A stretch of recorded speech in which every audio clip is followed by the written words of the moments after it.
Komentar orang Jepang tentang komen fans Tiongkok. Jika timnas Tiongkok kalah dari Indonesia, emosi fans akan semakin serius. Berikut ini komentarnya. Sebaliknya, jika Indonesia kalah dari Cina, Indonesia pun tak tinggal diam. Ini adalah pertarungan yang tidak akan kalah dari keduanya haha. Jelas bahwa akan sulit bagi Tiongkok untuk mengalahkan Indonesia.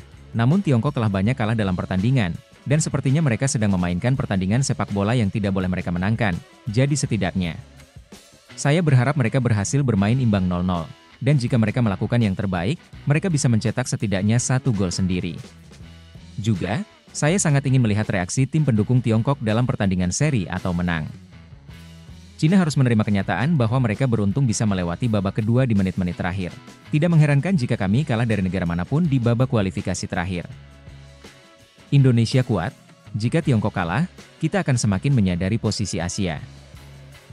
Saya ingin melihat Indonesia dan Tiongkok secara langsung. FIFA, Tiongkok, apakah Anda ingin menjadi tuan rumah 5 turnamen berikutnya? Saya akan membuatnya lebih murah. Saya bersyukur ini menjadi pertandingan kelima Jepang melawan Indonesia. Pada saat itu, Anda mungkin akan menghadapi banyak masalah. Saya kira Cina tidak bisa mengalahkan Indonesia yang merupakan negara jajahan Belanda. Hal ini mendukung Tiongkok. Saya ingin mereka menunjukkan potensi mereka yang sebenarnya dan mengamankan kemenangan yang solid. Pokoknya asal mereka unggul 1 poin dari Indonesia, itu sudah cukup. Saya pikir Indonesia kuat saat ini, tapi saya ragu apakah ini akan membawa generasi berikutnya. Ada pemain dari Liga Belanda, Liga Belgia, Wolves, dan pemain juara, jadi rasanya jika Anda mencoba menyerang mereka, Anda akan dikalahkan. Penggemar Tiongkok memahami situasi saat ini secara objektif. Di zaman sekarang di mana kita dapat menemukan banyak informasi di internet, penggemar dapat melihat kenyataan jauh lebih baik dibandingkan media yang memanfaatkan psikologi massa. Saya melihat maraknya dukungan Indonesia di internet, dan saya berharap Tiongkok menang.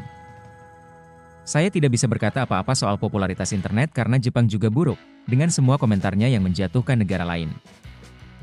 Saya kaget kalau supporter Indonesia datang mengomentari video yang dibuat khusus untuk netizen Jepang seperti ini haha. Saya mendukung Tiongkok dalam hal ini, sepertinya mereka menangis setelah mengalahkan Belanda. Saya penasaran mana yang lebih lemah haha. Jika Cina menang melawan Indonesia, sepertinya akan terjadi pertikaian antara dukungan Indonesia dan dukungan Tiongkok. Padahal, selain Jepang, bukankah Indonesia saat ini dalam kondisi terbaik? Saya ingin melihat berapa poin yang bisa diraih Indonesia saat melawan Cina dan apakah mereka bisa menyerang. Saya pikir Indonesia punya keuntungan. Sepak bola Tiongkok bakal jadi bahan tertawaan jika kalah dari Indonesia. Saya kira tim Tiongkok tidak bisa mengalahkan tim Indonesia, tim kedua Belanda. Bukankah lebih baik jika Tiongkok mengikuti jejak Indonesia dan membeli kelas militer kelas 2 dari luar negeri? Saya pikir Indonesia bisa mengalahkan Cina, tapi saya pikir Bahrain bisa mengalahkan Indonesia. Indonesia sangat membutuhkan dorongan naturalisasi. Supporter Tiongkok mungkin masih sedikit lebih populer dibandingkan supporter Indonesia. Indonesia secara umum lebih kuat dibandingkan Tiongkok. Naturalisasi versus naturalisasi. Itulah sejumlah komentar orang Jepang atas pertandingan Tiongkok versus Indonesia. Gimana menurut kalian? Silakan komen.